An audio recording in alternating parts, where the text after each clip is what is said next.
Hello guys, আসসালামু আলাইকুম। তো আজকে আমরা বানাবো চিকেন মিটবল। তো দেখতে পাচ্ছেন চিকেন মিটবলের প্যাকেট নিয়ে চলে আসছি। আজকে বানাবো চিকেন মিটবল। তো ফার্স্টে আমরা মিটবলটা ঢেলে দিব একটা পাত্রে, যেটাতে আমরা ঢালবো, ছাঁকনিতে ঢেলে দেব। এরপর এটাকে আমরা ফ্রাই করব। ফ্রাই করার জন্য তেলে ছেড়ে দিব। তো তেলে ভাজা হচ্ছে, এটা ভাজতে লাগবে 2 মিনিট।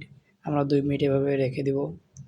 তো দেখতে পাচ্ছেন ভাজা হয়ে গেছে। আর মিট বলটা কিন্তু ভাজার পরেও সাদা সাদা থাকে, জন্য এটাকে বুঝতে হবে 2 মিনিট রাখতে হবে। 2 মিনিট রাখলেই বরাবর হয়ে যাবে। এটা কিন্তু কালার দেখলে কিন্তু হবে না, কালারটা কিন্তু ভাজলেও সাদা থাকবে, এমনিও সাদা থাকবে। তো এইভাবে করে এটা করে সবগুলা স্টিক করে নিব। তো 4টা করে দিয়ে, বল 4টা করে দিয়ে স্টিক করে নেব। তো দেখতে পাচ্ছেন সবগুলো স্টিক করে নিই। সবগুলো স্টিক করা হয়ে গেছে। তো দেখতে পাচ্ছেন সবগুলা স্টিক করা শেষ। তো এখানে ভাজা শেষ।